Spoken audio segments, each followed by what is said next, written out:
Hello students, we were on chapter 10 Government Budget and the Economy. In the earlier video, I had explained you the meaning of budget, objectives of government budget and revenue receipts. Revenue receipts में भी हमने meaning of tax करा, progressive and regressive tax, value added tax, specific tax, direct और indirect tax के बारे में study किया। अब हम रेवेन्यू रिसीट्स का ही सेकंड पार्ट डिस्कस करने जा रहे हैं, नॉन टैक्स रिसीट्स।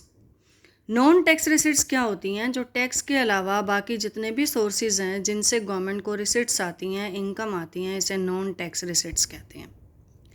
डिटेल में करने जा रहे हैं। पहला है फीस। फीस वो अमाउंट है जो गवर्नमेंट सर्विसेज प्रोवाइड करती है लोगों को, उसके बदले में फ़ीस लेती है। जैसे कि लैंड रजिस्ट्रेशन फ़ीस, आपने सुना होगा कि मकान, दुकान, ज़मीन की अगर हम रजिस्ट्री कराते हैं तो हमें सरकार को काफ़ी फ़ीस देनी पड़ती है। इसके बाद बर्थ और death registration fees, passport fees, passport बनवाते हैं, वीज़ा लगवाते हैं तो उसकी फ़ीस होती है, कोर्ट की फ़ीस होती है। तो गवर्नमेंट जो है लोगों को एडमिनिस्ट्रेटिव और जुडिशियल सर्विसेज दे रही है। ये जैसे land registration fees, birth and death registration fees जो है ये एडमिनिस्ट्रेटिव सर्विसेज हैं, और कोर्ट फ़ीस जहाँ जुडिशियल सर्विसेज हैं। तो इसके बदले में गवर्नमेंट पेमेंट ले रही है। ये कोई कमर्शियल सर्विस की पेमेंट नहीं है। कमर्शियल सर्विस तो क्या होता है कि जिस रेशो में हम सर्विस लेते हैं उसी रेशो में हमें पेमेंट करनी पड़ती है। जितना हम ज़्यादा सर्विसेज लेते हैं तो ज़्यादा करनी पड़ती है, कम करते हैं तो कम करनी पड़ती है, अवेल करते हैं तो कम। अब ये जो हैं ये एडमिनिस्ट्रेटिव और जुडिशियल सर्विसेज गवर्नमेंट लोगों को देती है और इनके बदले में पेमेंट लेती है। नेक्स्ट है नॉन टैक्स रिसीट्स का पार्ट, फ़ाइन। फ़ाइन वो पेमेंट है जो लॉ ब्रेकर्स को देनी पड़ती है, यानी उन्होंने नियम कानून तोड़े होते हैं इसलिए उनको पनिशमेंट दी जाती है, फ़ाइन लगाया जाता है। और ये सब लगाने का जो गवर्नमेंट का पर्पज़ है कोई रेवेन्यू कलेक्ट करना नहीं होता है, बल्कि लॉज की रिस्पेक्ट करना सिखाती है गवर्नमेंट, कि बाकी लोग भी फ़ाइन के डर के मारे जो है वो ऐसा ना करें। तो फ़ाइन से भी गवर्नमेंट को पेमेंट होती, इनकम होती है। आपने देखा होगा कि चालान कटते हैं व्हीकल्स के, और आजकल जो चालान हो रहे हैं उनसे जो है गवर्नमेंट को काफ़ी ज़्यादा इनकम हो रही है। इसके बाद है एशीट। एशीट वो इनकम है जो स्टेट को जाती है, स्टेट गवर्नमेंट को जाती है। किसके कारण से जाती है? जो लोग जिनकी प्रॉपर्टी होती है और उनका कोई वारिस नहीं होता तो उनकी प्रॉपर्टी जो है वो लावारिस होती है, वो गवर्नमेंट अपने कब्ज़े में ले लेती है, और ऐसी प्रॉपर्टी को सेल करके जो इनकम आती है, जो रेवेन्यू आता है, उसे एशीट कहते हैं। नेक्स्ट है स्पेशल असेसमेंट। स्पेशल असेसमेंट वो पेमेंट है जो प्रॉपर्टी के मालिक देते हैं। कौन से मालिक देते हैं? जिनकी वैल्यू बढ़ जाती है। जिस प्रॉपर्टी की वैल्यू बढ़ जाती है, क्योंकि गवर्नमेंट ने वहाँ पर डेवलपमेंट एक्टिविटीज़ करी होती हैं, जैसे सपोज़ वहाँ पर रोड्स जो हैं बनवा दी हैं, या सीवरेज सिस्टम डेवलप हो गया है, या वहाँ पे वाटर फैसिलिटी हो गई है, या मार्केट बन गई है, तो डेवलपमेंट हो गई है। इस डेवलपमेंट के कारण वहाँ की प्रॉपर्टी की वैल्यू रेज़ हो गई है, तो इसलिए नेबरिंग प्रॉपर्टी से वो एक तरीके से लगा लो कि कुछ वसूल करती है गवर्नमेंट, जो है डेवलपमेंट एक्सपेंडिचर का एक पार्ट जो है वो रिकवर करती है ऐसे लोगों से, तो इसे स्पेशल असेसमेंट कहते हैं। इसके बाद है इनकम फ्रॉम पब्लिक एंटरप्राइजेज। सरकार के बहुत सारे एंटरप्राइजेज हैं, कुछ एक एग्जांपल दिए हुए हैं, जैसे कि इंडियन रेलवेज़ है, नांगल फर्टिलाइज़र है, इंडियन ऑयल है, भिलाई स्टील प्लांट है, SAIL steel authority of India limited है, इंडियन एयर इंडिया है। तो ये बहुत सारे जो हैं पब्लिक एंटरप्राइजेस हैं। इन एंटरप्राइजेस से भी गवर्नमेंट को इनकम आती है। तो जो रेवेन्यू आता है, इनकम आती है, ये नॉन टैक्स रिसीट्स का पार्ट है। नॉन टैक्स का मतलब टैक्स के अलावा बाकी जितने भी सोर्सेज से गवर्नमेंट को इनकम हो रही है वो नॉन टैक्स कहलाती है। तो पब्लिक एंटरप्राइजेस से होने वाली इनकम का जो हिस्सा है वो इसी में इंक्लूड होता है। नेक्स्ट है income from the sale of spectrum like 2G, 3G, 4G। ये जो कम्युनिकेशन के लिए कंपनीज होती हैं, ये सर्विसेज अवेल करती हैं 3G 4G 2G, तो इसके बदले में गवर्नमेंट को इनको पेमेंट करनी पड़ती है। तो ये भी गवर्नमेंट की नॉन टैक्स रिसिट्स का एक इम्पॉर्टेंट सोर्स है। इसके बाद है ग्रांट्स एंड डोनेशन। गवर्नमेंट को ग्रांट मिलती रहती है, डोनेशन मिलती रहती है, इवन देश के लोगों से भी मिलती रहती है, बाहर के देशों से भी मिलती है। ख़ास तौर पर जब कोई देश में कैलेमिटी आती है, अर्थक्वेक है, फ्लड्स हैं, फेमाइंस हैं, तो देश के अंदर भी लोग जो है डोनेट करते हैं और बाहर से भी डोनेशंस आती हैं। तो ग्रांट्स और डोनेशन जो है वो नॉन टैक्स रिसिट्स का एक पार्ट है। ये थी रेवेन्यू रिसिट्स। रेवेन्यू रिसिट्स में हमने डिस्कस किया टैक्स रिसिट्स और नॉन टैक्स रिसिट्स। आगे है कैपिटल रिसिट्स। कैपिटल रिसिट्स क्या होती हैं? याद रहे स्टार्टिंग में मैंने आपको बताया कि बजट के दो कंपोनेंट हैं, एक बजट रिसिट्स हैं और दूसरा बजट एक्सपेंडिचर है। बजट रिसिट्स के दो पार्ट्स हैं, एक रेवेन्यू रिसिट्स है और दूसरा कैपिटल रिसिट्स है। रेवेन्यू रिसिट्स हम डिस्कस कर चुके हैं, अब हम कैपिटल रिसिट्स के बारे में करने जा रहे हैं। कैपिटल रिसिट्स वो मनी रिसिट्स हैं गवर्नमेंट की जिनके ये दो फीचर्स होते हैं। आपने रेवेन्यू रिसिट्स के फीचर्स पढ़े हैं, बिल्कुल रिवर्स हैं कैपिटल रिसिट्स के फीचर्स। पहला फीचर है these receipts create a liability for the government. ये गवर्नमेंट के लिए लायबिलिटी क्रिएट करते हैं ऐसे रिसिट्स, यानी गवर्नमेंट को पैसा तो आ रहा है लेकिन इससे गवर्नमेंट की लायबिलिटी क्रिएट हो रही है। जैसे सपोज़ गवर्नमेंट ने उधार लिया है तो उधार जो है वो फ्यूचर में वापस करना पड़ता है, तो गवर्नमेंट के लिए बोरोइंग जो है एक लायबिलिटी बन जाती है। बोरोइंग से गवर्नमेंट को रिसिट्स तो आती हैं, तो ऐसे रिसिट्स को कहते हैं कैपिटल रिसिट्स। दूसरा फीचर है these receipts cause reduction in the assets of the government. Government की एसेट्स में कमी आती है। गवर्नमेंट ने अपने कोई एंटरप्राइज के शेयर बेचे हैं तो उतने शेयर जो है गवर्नमेंट के कम हो जाते हैं, उतनी एसेट्स गवर्नमेंट की कम हो जाती हैं। सपोज़ कोई स्कूल की बिल्डिंग है वो गवर्नमेंट ने बेच दी है, कोई जो ज़मीन गवर्नमेंट के पास थी वो गवर्नमेंट ने बेच दी है, तो इससे गवर्नमेंट की एसेट्स कम हो जाती हैं। गवर्नमेंट के पास रिसिट्स तो आ जाती हैं लेकिन गवर्नमेंट की एसेट्स में कमी होती है।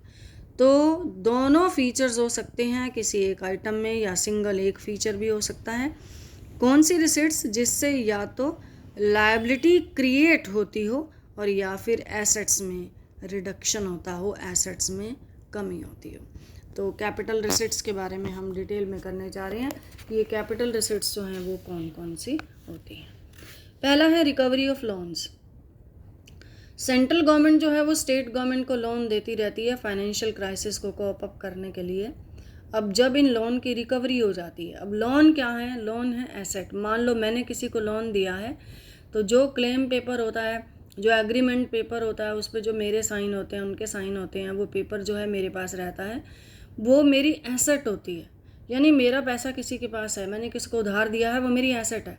लेकिन जब इसकी रिकवरी हो गई, ये मैंने जो है लोन वापस ले लिया या बोरोअर ने मुझे लोन वापस कर दिया विद इंटरेस्ट, तो पैसा मेरे पास आ गया है, लोन रिकवर हो गया है। लेकिन उसके बाद उस क्लेम पेपर की या जो एग्रीमेंट पेपर था उसकी कोई वैल्यू नहीं रहती है, वो एसेट ख़त्म हो जाती है। तो जब लोन की रिकवरी हो जाती है तो एसेट्स जो हैं वो कम हो जाती हैं। तो ये कैपिटल रिसिट्स का पार्ट है, रिकवरी ऑफ लोन। आगे है बोरोइंग एंड अदर लायबिलिटीज़। अब लैंडिंग से जब एसेट क्रिएट होती हैं तो बोरोइंग से लायबिलिटीज़ क्रिएट होती हैं। अगर गवर्नमेंट बोरो करती है तो उसके पास पैसा आ जाता है, कैपिटल रिसिट है, लेकिन इससे लायबिलिटी क्रिएट होती है। तो कैपिटल रिसिट का हमने अभी अभी एक फीचर स्टडी किया है कि या तो लायबिलिटी क्रिएट करता है या फिर एसेट्स में कमी करता है। अब गवर्नमेंट बोरो कैसे करती है? गवर्नमेंट जनरल पब्लिक से बोरो करती है, जैसे कि सेविंग सर्टिफिकेट जारी करके लोगों से उधार लेती है। रिजर्व बैंक ऑफ इंडिया से उधार लेती है, रेस्ट ऑफ द वर्ल्ड मतलब वर्ल्ड बैंक से भी उधार लेती है गवर्नमेंट, और IMF से भी लेती है, और बाकी दूसरे देशों से भी गवर्नमेंट उधार लेती है। तो उधार लेने से गवर्नमेंट के लिए लायबिलिटीज़ क्रिएट होती हैं, तो ये कैपिटल रिसिट का फीचर है। अदर रिसिट्स में मेनली आता है डिसइन्वेस्टमेंट। डिसइन्वेस्टमेंट इन्वेस्टमेंट का अपोजिट है। डिसइन्वेस्टमेंट से क्या होता है कि हमारी जो एसेट्स हैं वो कम हो जाती हैं। गवर्नमेंट किसी पब्लिक एंटरप्राइजेस के शेयर्स बेच देती है, पूरे का पूरा जो है एंटरप्राइज भी बेच सकती है, उसके कुछ शेयर्स भी बेच सकती है। तो इससे क्या हो जाता है? ऑनरशिप ट्रांसफ़र हो जाती है। पब्लिक सेक्टर एंटरप्राइजेस से कहाँ शिफ्ट हो जाती है, पब्लिक एंटरप्रेन्योर्स की ओर शिफ्ट हो जाती है, और जिसको कि आप प्राइवेटाइजेशन भी कह सकते हो। तो डिसइन्वेस्टमेंट के थ्रू सरकार के पास जो भी पैसा आता है वो कैपिटल रिसिट का पार्ट है, क्योंकि इससे गवर्नमेंट की एसेट्स में रिडक्शन होता है। तो कोई भी दो आइटम्स जो या तो लायबिलिटी क्रिएट कर रही हों या फिर एसेट्स में कमी कर रही हों, वो कैपिटल रिसिट्स कहलाती हैं। आपने रेवेन्यू रिसिट्स के जो भी फीचर स्टडी किए हैं, कैपिटल रिसिट्स के बिल्कुल आप रिवर्स कर लेंगे। तो ये हमने पढ़ा बजट रिसिट्स के बारे में। आगे हम करने जा रहे हैं बजट एक्सपेंडिचर के बारे में। बजट एक्सपेंडिचर के भी दो पार्ट्स हैं, रेवेन्यू एक्सपेंडिचर और कैपिटल एक्सपेंडिचर। इससे पहले आप रेवेन्यू रिसिट्स और कैपिटल रिसिट्स में डिफरेंस देख सकते हैं। हमने दोनों डिटेल में डिस्कस किए हैं, तो अलग से इनको करने की ज़रूरत नहीं है। पहला पॉइंट तो आपने डेफिनेशन का दे देना है। इसके बाद आपने बताना है कि रेवेन्यू रिसिट्स में एसेट्स और लायबिलिटीज़ पर कोई असर नहीं पड़ता है। तो revenue receipts asset liability status को इम्पैक्ट नहीं करती हैं, ना तो लायबिलिटीज़ और एसेट्स इंक्रीज़ होती हैं ना ही डिक्रीज़ होती हैं। और इसमें रिवर्स होता है, capital receipts asset liability status को इम्पैक्ट करती हैं, एसेट्स इसमें कम हो जाती हैं और लायबिलिटीज़ बढ़ जाती हैं। इसके बाद है रेवेन्यू रिसिट्स जो हैं वो फ्यूचर जनरेशन के लिए कोई बर्डन नहीं छोड़ती हैं, फ्यूचर जनरेशन के लिए बर्डन नहीं होती हैं। जितना ज़्यादा रेवेन्यू रिसिट्स होगा, यानी टैक्स रिसिट्स से और नॉन टैक्स रिसिट्स से गवर्नमेंट को जितनी ज़्यादा इनकम होगी, वो इकोनॉमी की अच्छी फाइनेंशियल हेल्थ के बारे में बताता है। टैक्स से जितनी ज़्यादा इनकम कलेक्ट हो रही है, तो इसका मतलब लोगों की टैक्स पेइंग कैपेसिटी ज़्यादा है और गवर्नमेंट को ज़्यादा रेवेन्यू यानी इनकम आ रही है, तो इकोनॉमी की अच्छी फाइनेंशियल हेल्थ के बारे में बताता है। दूसरी तरफ जो कैपिटल रिसिट्स होते हैं वे फ्यूचर जनरेशन के लिए बर्डन छोड़ देते हैं, क्योंकि सरकार बोरो करती है। कैपिटल रिसिट्स में अगर बोरोइंग्स होती हैं तो बोरोइंग्स जो है वो आने वाले सालों में गवर्नमेंट को पे करनी होती हैं। आने वाले सालों में उनको पे करने के लिए तो फ्यूचर जनरेशन पर और ज़्यादा टैक्स लगाती है, तो फ्यूचर जनरेशन पर इसका बर्डन बढ़ता है, क्योंकि लोन की रिपेमेंट के लिए सरकार को और ज़्यादा टैक्स लगाने होते हैं। जितनी ज़्यादा कैपिटल रिसिट्स होती हैं, इसका मतलब क्या है कि सरकार बोरो ज़्यादा कर रही है या डिसइन्वेस्टमेंट कर रही है, अपने एंटरप्राइजेस के शेयर्स जो है वो बेच रही है, तो ये पुअर फाइनेंशियल हेल्थ के बारे में बताता है। रेवेन्यू रिसिट्स का ज़्यादा होना गुड फाइनेंशियल हेल्थ और कैपिटल रिसिट्स का ज़्यादा होना पुअर फाइनेंशियल हेल्थ के बारे में बताता है। तो ये था डिफरेंस रेवेन्यू रिसिट्स और कैपिटल रिसिट्स में। अब हम आगे आ रहे हैं बजट एक्सपेंडिचर को स्टडी करने के लिए। बजट एक्सपेंडिचर क्या होता है? बजट एक्सपेंडिचर होता है गवर्नमेंट के एस्टिमेटेड एक्सपेंडिचर। ये जो बजट होता है ये कमिंग ईयर का होता है, तो हम जो भी करेंगे वो एस्टिमेटेड ही करेंगे, क्योंकि एक्चुअल तो हमें वो फाइनेंशियल ईयर पूरा होने के बाद ही पता चलता है कि एक्चुअल गवर्नमेंट का एक्सपेंडिचर क्या रहा या रिसिट्स क्या रही। तो बजट एक्सपेंडिचर एस्टिमेटेड एक्सपेंडिचर होते हैं for the coming financial year, fiscal year के बारे में। बजट रिसिट्स की जगह तरह बजट एक्सपेंडिचर के भी दो पार्ट्स हैं, एक तो रेवेन्यू एक्सपेंडिचर और दूसरा कैपिटल एक्सपेंडिचर। रेवेन्यू एक्सपेंडिचर जो है गवर्नमेंट के कौन से एक्सपेंडिचर होते हैं जिसमें ये दो फीचर होते हैं। पहला है it does not create any asset of the government. अब गवर्नमेंट खर्च कर रही है, आप सोचिए कि खर्च करने से या तो गवर्नमेंट की कोई एसेट क्रिएट हो रही है, उस पर खर्च कर रही है, या फिर जो है कोई लायबिलिटी रिड्यूस हो रही है, गवर्नमेंट ने कहीं से उधार लिया हुआ है, उधार को रिपे कर रही है, तो लायबिलिटी गवर्नमेंट की कम हो रही है। तो इन खर्चों से कौन से एक्सपेंडिचर, जिन एक्सपेंडिचर से ना तो कोई लायबिलिटी रिड्यूस हो रही है और ना ही कोई एसेट क्रिएट हो रही है, ऐसे जो एक्सपेंडिचर होते हैं इनको रेवेन्यू एक्सपेंडिचर कहते हैं। अब गवर्नमेंट के लिए कोई एसेट क्रिएट नहीं कर रहे हैं, ये खर्चे कौन से हैं? जैसे कि ओल्ड एज पेंशन दे रही है गवर्नमेंट, लोगों को सैलरीज देती है, स्कॉलरशिप देती है, या कोई ग्रांट्स देती है, डोनेशन देती है, तो इनसे जो है गवर्नमेंट के खर्चे तो होते हैं, लेकिन कोई भी एसेट फॉर्मेशन नहीं होती है, एसेट क्रिएशन नहीं होती है। दूसरी तरफ दूसरा इसका क्या फीचर है कि गवर्नमेंट की कोई लायबिलिटी रिड्यूस नहीं होती है। अब गवर्नमेंट ने जो स्टेट गवर्नमेंट को कोई भी अगर ग्रांट्स दी हैं, जैसे नेचुरल कैलेमिटीज़ के दिनों में, तो गवर्नमेंट की कोई फाइनेंशियल लायबिलिटी तो कम नहीं हो रही है, लेकिन एक्सपेंडिचर गवर्नमेंट का हो रहा है तो ऐसे एक्सपेंडिचर जो है वो रेवेन्यू एक्सपेंडिचर कहलाते हैं। तो रेवेन्यू एक्सपेंडिचर के भी दो फीचर्स हैं। गवर्नमेंट के लिए कोई एसेट क्रिएट नहीं होती है, मतलब गवर्नमेंट की ना कोई बिल्डिंग बन रही है, ना कोई फैक्ट्री बन रही है, ना कोई शेयर्स परचेज हुए हैं, लेकिन खर्च हो रहा है।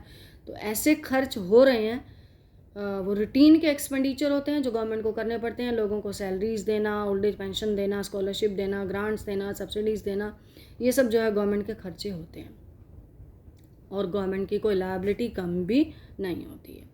तो रेवेन्यू एक्सपेंडिचर वो एस्टिमेटेड एक्सपेंडिचर हैं गवर्नमेंट के आने वाले टाइम में, जो ना तो एसेट क्रिएट करते हैं ना ही लायबिलिटी रिड्यूस करते हैं। तो ऐसे जो आइटम्स हैं वो कौन कौन सी हो सकती हैं? Wage bill of the government, interest payment, expenditure on subsidies, defence purchases, और अभी हमने पीछे किए थे old age pension, salary, scholarship, grants, donation, ये सब सारे जो गवर्नमेंट के खर्चे होते हैं ये रेवेन्यू एक्सपेंडिचर कहलाते हैं। इसके बाद है कैपिटल एक्सपेंडिचर। कैपिटल एक्सपेंडिचर के जो फीचर्स हैं वो रेवेन्यू एक्सपेंडिचर के रिवर्स हैं। जो आपने रेवेन्यू एक्सपेंडिचर के फीचर्स करे उनका रिवर्स कर लीजिए। It creates asset for the government. Government के लिए एसेट क्रिएट हो रही हैं। जैसे गवर्नमेंट ने कोई भी डोमेस्टिक या मल्टीनेशनल कॉरपोरेशन के शेयर्स परचेज़ किए तो गवर्नमेंट की एसेट क्रिएट हुई। उन शेयर्स को परचेज़ करने में जो एक्सपेंडिचर किया वो कैपिटल एक्सपेंडिचर है, एसेट क्रिएट हो रही है। गवर्नमेंट ने एक स्कूल बनवाया, स्कूल बनाने में बिल्डिंग पे जो खर्च किया वो बिल्डिंग और जो फर्नीचर या जो भी खर्च किया तो वो एसेट बन रही है गवर्नमेंट की, ये कैपिटल एक्सपेंडिचर है। गवर्नमेंट ने डैम्स बनवाए, ब्रिजेस बनवाए, इलेक्ट्रिसिटी जनरेशन प्रोजेक्ट्स पर खर्च किया, इससे गवर्नमेंट की एसेट क्रिएट हो रही हैं, तो ये कैपिटल एक्सपेंडिचर है। दूसरा क्या फीचर है? It causes reduction in liabilities of the government. Government की लायबिलिटीज़ कम होती हैं। गवर्नमेंट ने अगर कहीं खर्च किया है लोन की रिपेमेंट करने में तो गवर्नमेंट की लायबिलिटीज़ कम हो रही हैं। गवर्नमेंट ने मान लो वर्ल्ड बैंक से उधार लिया हुआ था, आरबीआई से उधार लिया हुआ था, वापस करा है, तो खर्चा तो गवर्नमेंट का हुआ है। तो ऐसे एक्सपेंडिचर जो कि लायबिलिटीज़ को कम कर देते हैं तो इन्हें भी कैपिटल एक्सपेंडिचर कहते हैं। तो कैपिटल एक्सपेंडिचर के भी दो फीचर्स, या तो गवर्नमेंट के लिए एसेट क्रिएट हो रही हो या फिर लायबिलिटीज़ में रिडक्शन हो रही हो, तो इन्हें कैपिटल एक्सपेंडिचर कहते हैं।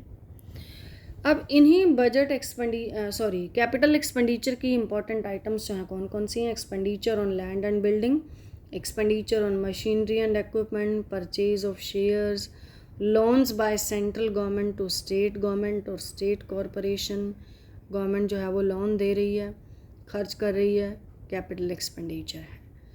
अब जो बजट एक्सपेंडिचर हैं जो हमने रेवेन्यू और कैपिटल एक्सपेंडिचर किया, अब इन्हीं बजट एक्सपेंडिचर को क्लासीफाई करने का एक और तरीका भी है, plan and non plan expenditure. यानी जो रेवेन्यू एक्सपेंडिचर है और कैपिटल एक्सपेंडिचर है, ये बजट एक्सपेंडिचर, इन दोनों को मिलाकर प्लान एक्सपेंडिचर भी हो सकते हैं और नॉन प्लान एक्सपेंडिचर भी हो सकते हैं। ये प्लान एक्सपेंडिचर क्या है और नॉन प्लान एक्सपेंडिचर क्या है? प्लान एक्सपेंडिचर तो वो एक्सपेंडिचर होते हैं जिनकी गवर्नमेंट ने अपने प्रोग्राम्स और में पहले से प्लानिंग करी होती है, कोई स्पेसिफाइड प्लान्स बनाए होते हैं। सपोज़ गवर्नमेंट ने ये सोच रखा है कि इस साल जो है 20 नए स्कूल बनवाने हैं या 10 हॉस्पिटल बनवाने हैं, तो ये प्लान कर रखा है। तो इस प्लान पर जो गवर्नमेंट खर्च करेगी तो वो प्लान एक्सपेंडिचर कहलाएगा। सपोज़ गवर्नमेंट ने इस साल सोचा है कि 2 करोड़ लोगों को रोज़गार दिया जाएगा, उनको रोज़गार देने में जो खर्च होगा वो प्लान एक्सपेंडिचर है। इसके अलावा जो सेंट्रल गवर्नमेंट स्टेट गवर्नमेंट को असिस्टेंस देती है, सहायता देती है, तो ये भी प्लान एक्सपेंडिचर है। इसमें दोनों तरीके के एक्सपेंडिचर आ जाते हैं, प्लान में भी रेवेन्यू भी और कैपिटल भी। रेवेन्यू एक्सपेंडिचर का एग्जांपल तो है कि जैसे स्टेट गवर्नमेंट को असिस्टेंस दे रही है, और कैपिटल एक्सपेंडिचर का एग्जांपल है जैसे कि कंस्ट्रक्शन ऑफ रोड्स, ब्रिजेस और हॉस्पिटल पे खर्च कर रही है। ये प्लान होते हैं, यानी जिनकी गवर्नमेंट ने पहले से प्लानिंग कर रखी है।